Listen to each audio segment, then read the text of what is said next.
ಇದು ಆಕ್ಚುಲಿ ತುಂಬಾ ವರ್ಸಟೈಲ್ ಆಗಿರೋ ಮೇಕಪ್ ಪ್ರಾಡಕ್ಟ್. ಇದಕ್ಕೆ ವೆಲರ್ ಪಫ್ ಅಥವಾ ಟ್ರ್ಯಾಂಗ್ಯುಲರ್ ಪಫ್ ಅಂತ ಹೇಳ್ತಾರೆ. ಇದು ಪೌಡರ್ ಅನ್ನ ಹಚ್ಬಹುದು, ಇದರಲ್ಲಿ ಕನ್ಸೀಲರ್ ಅನ್ನ ಬ್ಲೆಂಡ್ ಮಾಡಬಹುದು, ಬ್ಲಷ್ ಅನ್ನ ಹಚ್ಬಹುದು ಅಂಡ್ ಕಾಂಟೋರ್ ಅನ್ನ ಹಚ್ಬಹುದು.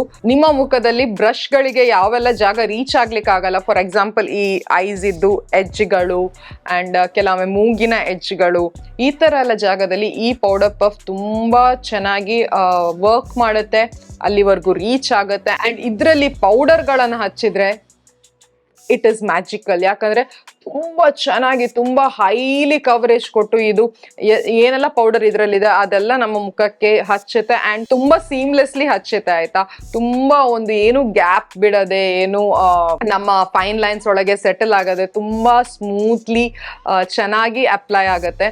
ಅಂಡ್ ಈ ತರ ಪೌಡರ್ ಪಫ್ಗಳು ತುಂಬಾ ಯೂಸ್ಫುಲ್ ಆಗುತ್ತೆ. ಆಕ್ಚುಲಿ ಇದನ್ನ ಮೇಕಪ್ ಆರ್ಟಿಸ್ಟ್ಗಳೆಲ್ಲ ಕೆಲವೊಮ್ಮೆ ಮೇಕಪ್ ಹಚ್ಚುವಾಗ ಈ ತರ ಇಟ್ಬಿಟ್ಟು ಅವ್ರಿಗೆ ಐ ಮೇಕಪ್ ಮಾಡ್ಬೇಕಿದ್ರೆ, ಇಲ್ಲಿ ಆಲ್ರೆಡಿ ಮೇಕಪ್ ಹಚ್ಚಿದ್ರೆ ಈ ತರ ಇಟ್ಬಿಟ್ಟು ಕೂಡ ಅವ್ರು ಯೂಸ್ ಮಾಡ್ತಾರೆ. ಸೊ ಅದಕ್ಕೆ ಕೂಡ ಇದನ್ನ ಯೂಸ್ ಮಾಡ್ಬೋದು.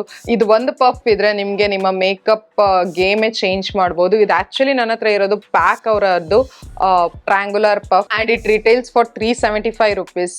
ನಿಮ್ಗೆ ಇದು ಡಿಸ್ಕೌಂಟ್ ಅಲ್ಲಿ ಸಿಗಲ್ಲ, ಯಾಕಂದ್ರೆ ಪ್ಯಾಕಿನ ಪ್ರಾಡಕ್ಟ್ಸ್ ತುಂಬಾ ಕಡಿಮೆ ಡಿಸ್ಕೌಂಟ್ ಅಲ್ಲಿ ಹೋದ್ರೂ ಒಂದು 10% ಡಿಸ್ಕೌಂಟಿಗೆ ಹೋಗುತ್ತೆ.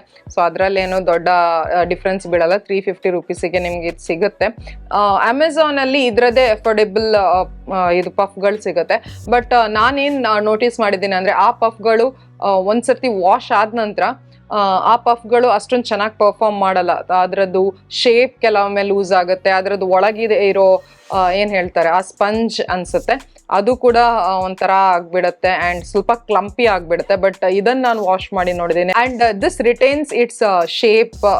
ವಾಶ್ ಆದ ನಂತರ ಕೂಡ, ಡ್ರೈ ಆದ ನಂತರ ಕೂಡ ಇದು ಹಾಗೆ ಉಳಿದಿದೆ ಅಂಡ್ ಇದನ್ನ ನಾನು ತುಂಬಾ ಸಮಯದಿಂದ ಯೂಸ್ ಮಾಡ್ತೀನಿ. This is one of my favourite tools. ನಾನು ಯಾವಾಗ್ಲೂ ಇದನ್ನ ನನ್ನ ವ್ಯಾನಿಟಿಯಲ್ಲೇ ಹಾಕಿರ್ತೀನಿ. ಇದರ ಲಿಂಕ್ ನಾನು ಡಿಸ್ಕ್ರಿಪ್ಷನ್ ಅಲ್ಲಿ ಬಿಟ್ಟಿರ್ತೀನಿ.